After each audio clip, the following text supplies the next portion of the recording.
On vous souhaite la bienvenue à ericlatour.com. On parle d'éducation aujourd'hui. Un défi sportif pour la Fondation du Cégep Saint-Jean. Viens jouer dehors à compter du 15 février. Mais d'abord, comment s'est passée la rentrée scolaire à l'automne, mais la nouvelle rentrée scolaire divisée en deux, primaire et secondaire, du côté de janvier 2021? On en discute à l'instant avec le Centre de services scolaires des Hautes-Rivières et sa directrice générale, Dominique Lachapelle.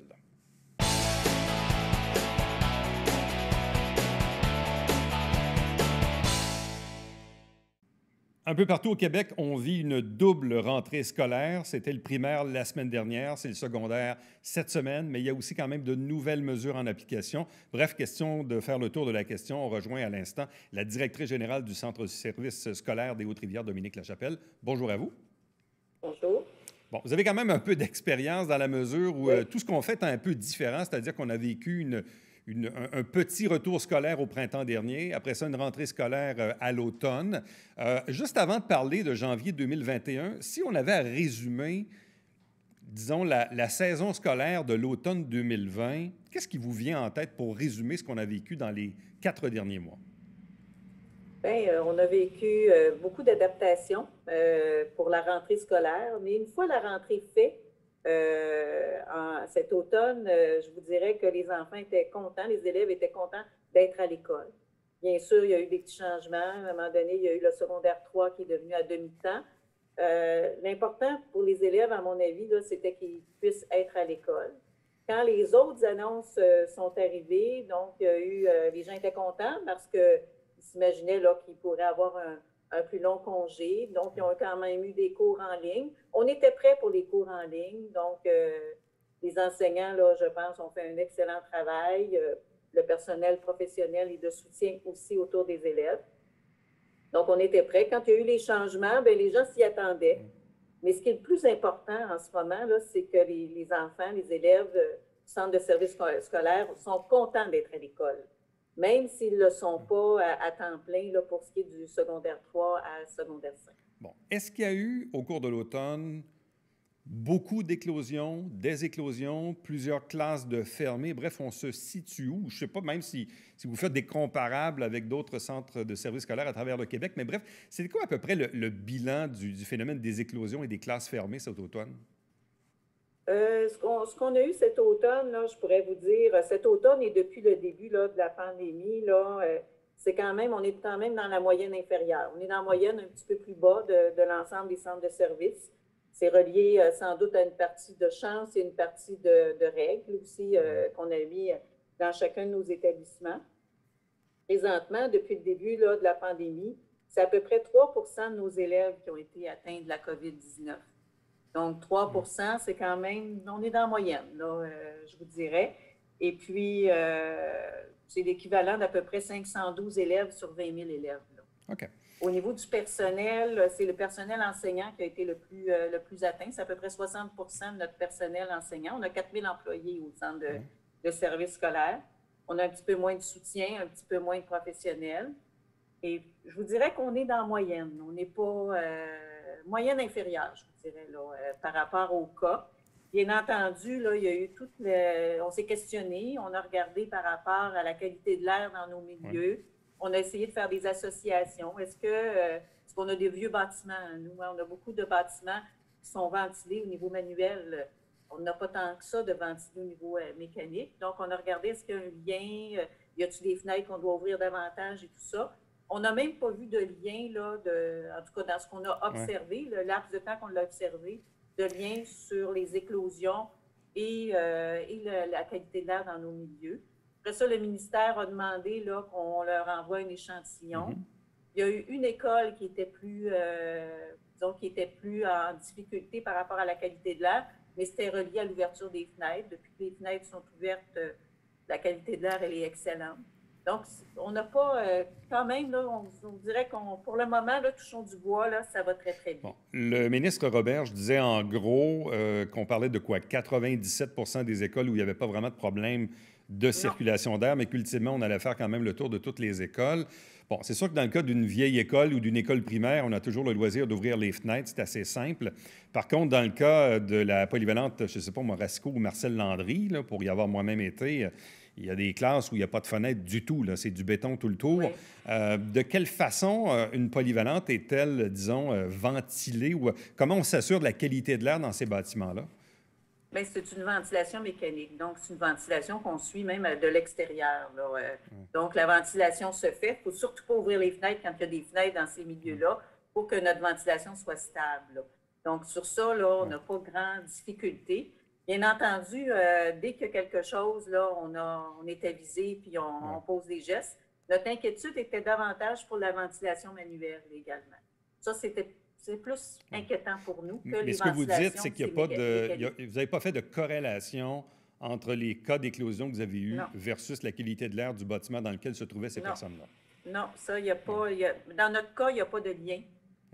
C'est pas des endroits où on a eu des éclosions, ce n'est pas nécessairement relié à la ventilation. Bon, le gouvernement a fait le pari de fermer les écoles un minimum de 3 semaines dans le temps des fêtes en se disant, parce qu'une semaine avant la fermeture des classes quand même, il y avait une augmentation des éclosions un peu partout au Québec. On s'est dit, bon, regarde, on va arrêter 3 semaines. Ça va peut-être aider un peu. Là, on a vécu une première semaine de rentrée, mais uniquement aux primaires. Là, on a une semaine de recul derrière nous. Donc, comment s'est passé la semaine dernière aux primaires? On ne peut pas dire qu'on n'a pas eu de cas là, dans la semaine. On a eu des cas là, de la semaine, les autres semaines où les enfants étaient en congé, là, ou qui n'étaient pas à l'école. Mais c'est pas plus, c'est très peu. C'est très peu de cas. Bien entendu, c'est certain qu'on suit une courbe. Hein? Donc, on aura encore des cas de COVID chez nos employés, chez les élèves, tant et aussi longtemps qu'il n'y aura pas de vaccination. Et même avec la vaccination, il faudra continuer à mettre en place les mesures qu'on a présentement, là. Et ça, je pense, pour toute l'année scolaire et peut-être le début de l'année suivante. Bon, là, expliquez-nous aux primaires le port du masque et non pas du couvre-visage. Donc là, est-ce qu'on parle de masque de procédure qu'on fournit aux élèves? De mémoire, les jeunes du primaire, même premier cycle, doivent le porter dans les corridors, mais pas dans les classes. Bref, essayez de nous démêler un peu sur le port du masque chez les élèves, là. Dans un premier temps, au primaire, ce n'est pas le masque de procédure, c'est le couvre-visage. OK. Donc, le couvre-visage est porté dans les déplacements pour la première à la troisième année du primaire. Les scolaires, ils ne portent pas le couvre-visage. Donc, dans les corridors, dans les déplacements. À l'extérieur, il n'y a pas de couvre-visage. Pour nos élèves de quatrième et cinquième année, il y a le port du couvre-visage tout le temps. Donc, dans les classes également. Sauf à l'extérieur là, pour les récréations. Et en éducation physique, c'est sûr que quand il y a une activité physique et que la distance de 2 mètres est présente, le couvre-visage peut être retiré. Mais tout dépendant là, de la circulation d'air qu'on a dans les gymnases, les consignes peuvent être différentes d'un milieu à l'autre. Mais le couvre-visage chez les jeunes du premier cycle dans les déplacements, ça, c'est quand même nouveau maintenant. Oui, et les commentaires que j'ai du personnel de direction, c'est que les élèves n'ont pas tant de misère que ça à porter le couvre-visage, ils sont habitués. Eux autres, ce qu'ils veulent, les élèves, là, c'est être à l'école. Donc, pour le moment, c'est ça, et ils le portent. Il n'y a pas tant d'interventions qui sont faites en lien avec ça. Par contre, au secondaire, on parle du masque de procédure, donc du masque de procédure qui est porté pour tous les élèves, changé 2 fois par jour. Donc, c'est très, très différent là, que du primaire. Bon, et ça, vous avez des quantités suffisantes. On vous a approvisionné correctement pour fournir deux masques de procédure aux élèves du secondaire? Oui, on nous a approvisionné correctement et ça va se poursuivre jusqu'à temps que cette mesure-là là, soit terminée. Mais le secondaire, es-tu encore à une journée sur 2 en présentiel? Le secondaire 3 est encore une journée sur 2, 3, 4 et 5. 3, 4, 5 en présentiel, une journée sur 2. Oui. Bon. Là, évidemment, la rentrée, au moment d'enregistrer l'entrevue, s'est faite ce matin, lundi. Avez-vous eu quelques échos sur la rentrée scolaire du secondaire aujourd'hui? Bien, j'ai quelques échos que les élèves sont contents de revenir à l'école, hein, même s'ils ne peuvent pas voir se sauter dans les bras les uns des autres. Là, je pense que ça nous donne un semblant de vie normale. Donc, c'est ce que j'entends comme commentaire. Je verrai, là, cette semaine, je rencontre tous mes gestionnaires mercredi. Je verrai avec eux là, comment s'est passée la rentrée, là, mais les commentaires que j'ai sont positifs, ça va bien.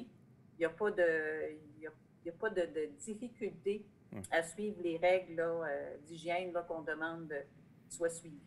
Bon, je regarde ça depuis le début de l'entrevue. Hein, on parle de beaucoup de logistique, puis d'éclosion, puis de port de masque, de couvre-visage, etc., etc.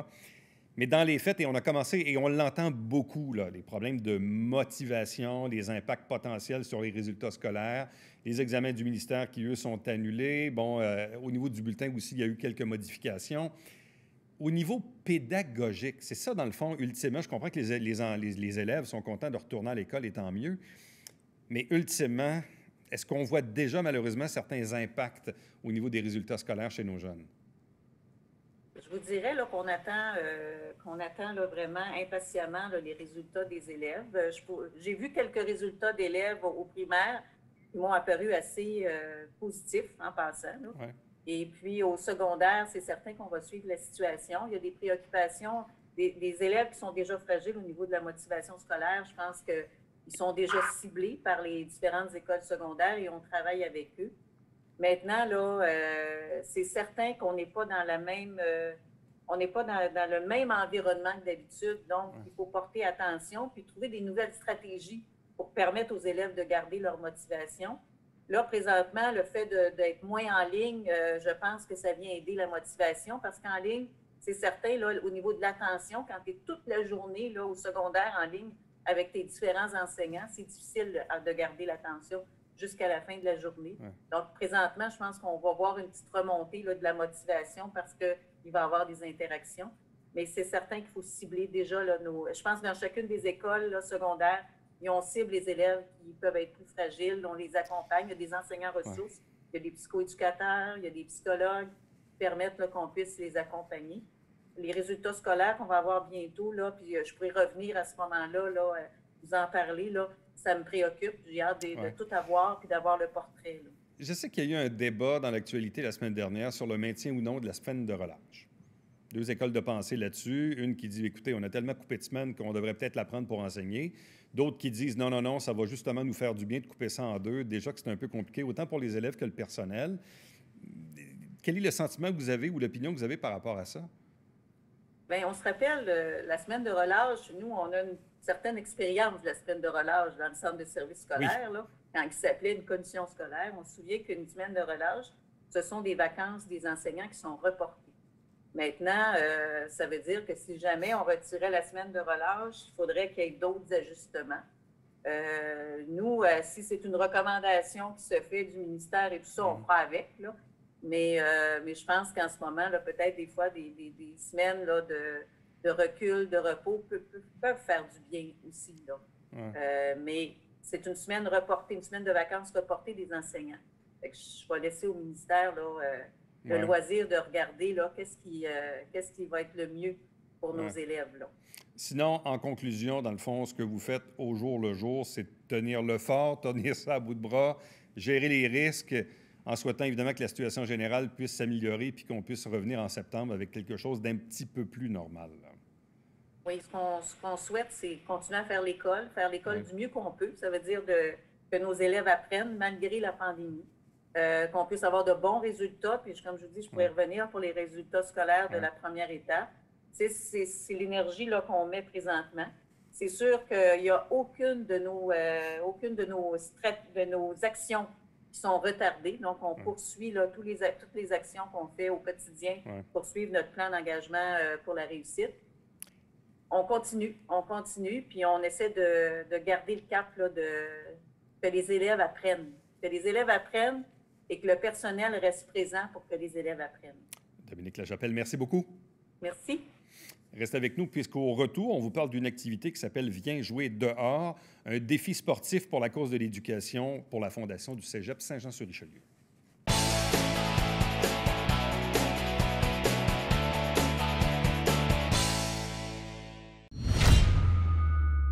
Télévision du Haut-Richelieu.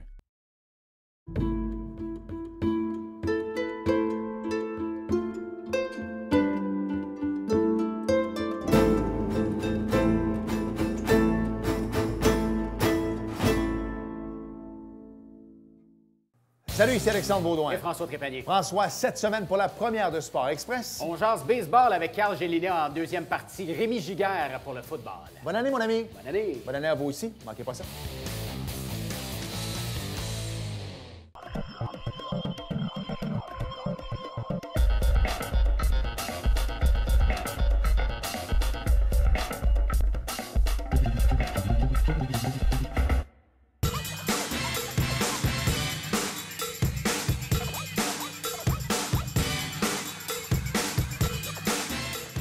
Dimanche, 9h30, Télé Bingo, on vous attend.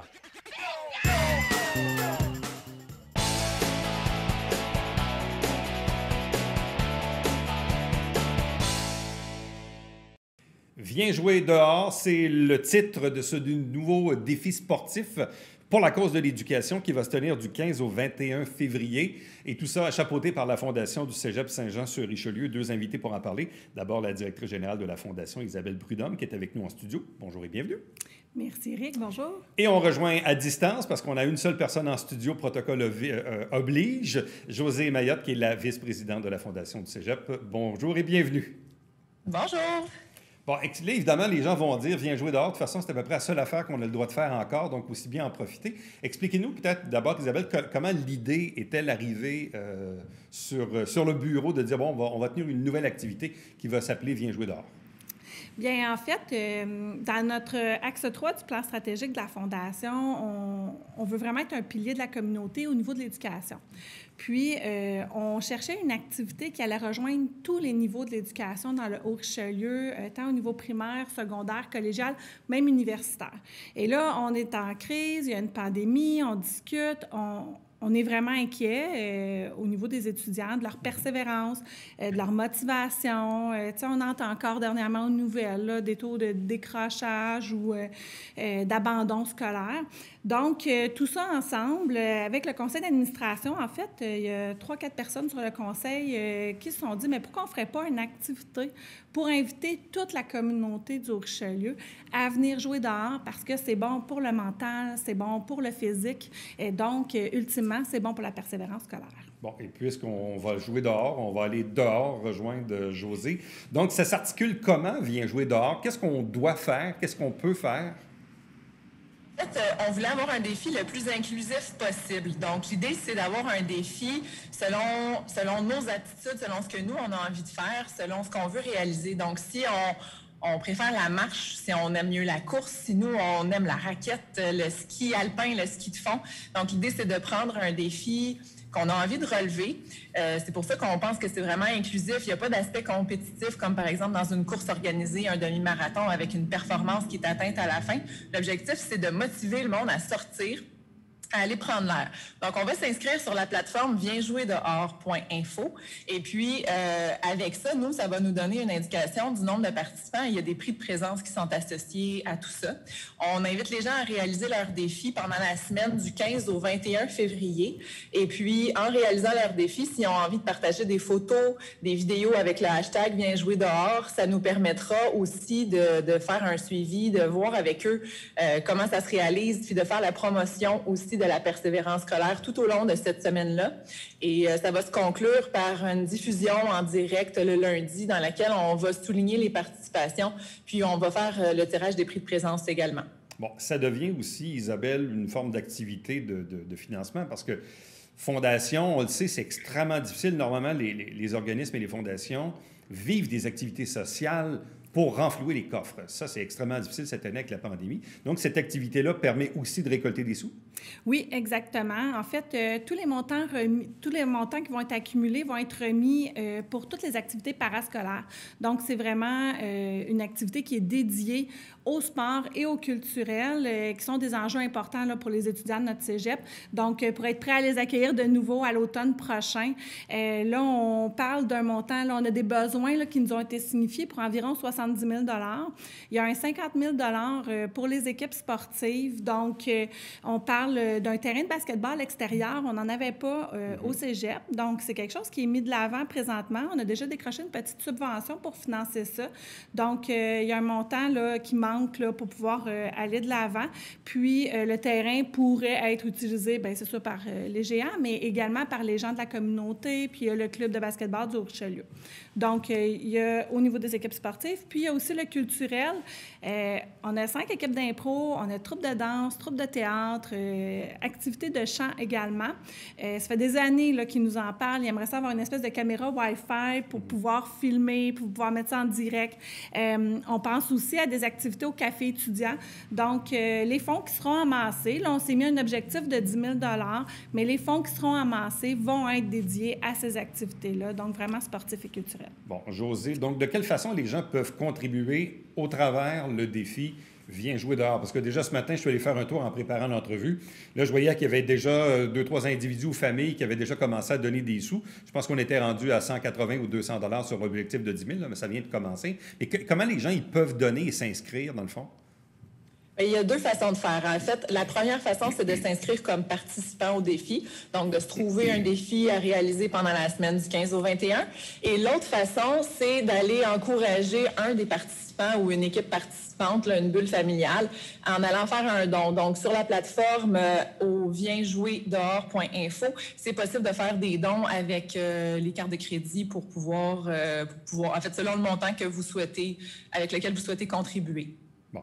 On disait en début d'entrevue, on est dans, disons, au bénéfice de l'éducation au sens très, très large. On parle ici de la fondation du cégep, mais normalement, s'il y a du monde qui se rend au cégep, c'est parce qu'ils sont allés au secondaire, pas au primaire avant. Et on est aussi dans la perspective de la persévérance scolaire. Puis, on le disait tantôt, on parle beaucoup de motivation. Surtout, c'est extrêmement difficile avec le virtuel pour les élèves ces temps-ci. Donc, c'est un peu ça aussi l'objectif derrière l'activité, c'est d'englober pas juste, oui, les besoins du cégep pour la fondation, mais c'est plus large que ça. Vraiment. Tu sais, l'objectif premier de cette activité-là, c'est vraiment de penser à nos jeunes. Puis on voulait trouver une façon de pousser ce message-là. Tu sais, ce qu'on voulait, là, c'est de l'envoyer sur le plus de plateformes possible, de dire allez jouer dehors avec vos enfants, sortez dehors. On connaît tout le monde, là, tout le bienfait d'aller prendre de l'air, d'aller prendre une marche, de faire des activités physiques. Puis c'était d'utiliser un peu... notre expertise qu'on a pour pousser ce message-là le plus possible. Donc, au-delà des fonds, c'est vraiment de dire à tout le monde, sortez dehors, ça va vous faire du bien, puis on en a tous besoin là, en ces périodes difficiles. Bon. Vous avez des enfants, vous savez comment c'est compliqué là, avec l'école ces temps-ci, puis on ne sait jamais si les affaires vont changer. Puis même ceux pour qui ils n'ont peut-être plus des jeunes enfants à l'école, essayez de vous imaginer du temps où vous aviez des enfants si vous devriez subir ça en ce moment. Donc, Josée, le bénéfice là, pour les enfants d'aller jouer dehors, vous le sentez, vous le voyez, c'est concret? Absolument. Bien, en fait, c'est vraiment de là qu'est venue l'idée du défi, hein, parce que les jeunes, présentement, avec le télé-école, tu sais, moi, j'ai présentement mon fils qui est à distance, c'est difficile. Les récréations aussi dans les cours d'école, c'est différent cette année. Les activités sportives, les équipes de hockey, tout ce qui est physique a été annulé ou presque là, avec, pour les jeunes. Donc, ça leur manque. Ils ont besoin de bouger, ils ont besoin aussi là, de prendre l'air. Puis quand on lit les différents articles qui sont sortis sur la persévérance scolaire, le niveau de motivation des élèves cette année, pour tous les niveaux, du primaire à l'université, bien, c'est là où on peut faire une différence. Les bienfaits de l'activité physique ou même d'aller prendre l'air un peu, ça a été démontré par plusieurs études. Donc, c'est ce qu'on veut encourager, c'est ce qu'on veut souligner. Puis c'est pour ça aussi qu'on invite les adultes à participer également, à démontrer leur motivation à eux aussi, puis leur encouragement pour ces jeunes-là qui vivent une année scolaire qui est vraiment différente de l'habitude. Donc, viensjouerdehors.info, on se rend là-dessus. Isabelle, on s'inscrit, on se forme des petites équipes, des bulles familiales, individuelles, tout est possible? Exactement. On s'inscrit sur le site, on se prend en photo, on met un hashtag « Viens jouer dehors ». Ce qu'on veut, c'est faire du bruit. On prêche par l'exemple aussi. Là. Les enfants, ils nous regardent aller. Si papa, maman va dehors, bien, les enfants vont être plus motivés à sortir à l'extérieur. Puis on le voit, là. Moi aussi, là, je suis maman, puis je le vois. Je les force à aller dehors, puis quand ils rentrent, bien, ils sont beaucoup mieux, ils sont plus détendus, ils sont plus réceptifs aussi à apprendre. Donc, des fois, ça prend ces 15 minutes-là pour rentabiliser par la suite. Là, mais là, ça on va a aller. vu en fin de semaine, c'était le festival des bonhommes de neige et des forts Oui. dans les quartiers. Il faut croire que c'est sûr que la neige s'y prêtait. Là, c'était une neige un peu mouillée. Mais c'était très drôle de voir ça un peu partout dans les quartiers. Bon, bref, ça, c'est un bon exemple d'aller jouer dehors, de faire des bonhommes et des forts aussi. Absolument, absolument. Puis ça peut être ça, hein, on peut se lancer le défi avec les voisins de faire une compétition de bonhomme de neige. Tant que ça respecte les critères, les dernières directives de la santé publique, là, l'idée est bonne. Puis je voulais souligner en même temps que du 15 au 19 février, c'est les journées de la persévérance scolaire. Donc c'est un peu pour ça aussi que le défi se passe pendant cette période-là. Donc pendant ces journées-là, il va y avoir toutes sortes d'activités qui vont être organisées en Montérégie puis dans les différentes régions administratives pour soutenir la persévérance scolaire des jeunes des différents niveaux. Et puis le thème de cette année, c'est la motivation. Donc, on pense que vraiment d'arrimer ces deux choses-là, notre défi, là, vient jouer dehors avec les journées de la persévérance scolaire. C'est très pertinent, puis on invite les gens à participer en très grand nombre pour le succès de nos enfants. Bon, et une fois cette activité passée, quelles seront ou sera la prochaine activité à la Fondation du Cégep? Bien là, je peux vous confirmer qu'on va avoir une classique de golf. Donc, le 17 juin prochain, on a vraiment l'intention d'aller de l'avant, à moins qu'il se passe une autre catastrophe, là. Mais on a vraiment l'intention de faire notre classique. Sinon, au niveau de la Fondation, bien, on est en attente. Là. Vous avez rencontré la directrice générale du Cégep il n'y a pas longtemps. Si le projet d'agrandissement du Cégep a vraiment lieu, là, il y a des bonnes chances que oui, là, les astres s'enlignent, mais la Fondation va certainement partir en campagne majeure pour pouvoir financer elle également. C'est un projet très excitant et emballant. On espère qu'on va pouvoir aller de l'avant. Nouvelle activité en ces temps de pandémie, donc viens jouer dehors, défi sportif pour la cause de l'éducation du 15 au 21 février au profit de la Fondation du Cégep de Saint-Jean-sur-Richelieu. Pour s'inscrire, viensjouerdehors.info. À vous deux, merci beaucoup. Merci, Éric. Merci. Merci. Bonne journée. Restez avec nous. Au retour, le mot de la fin.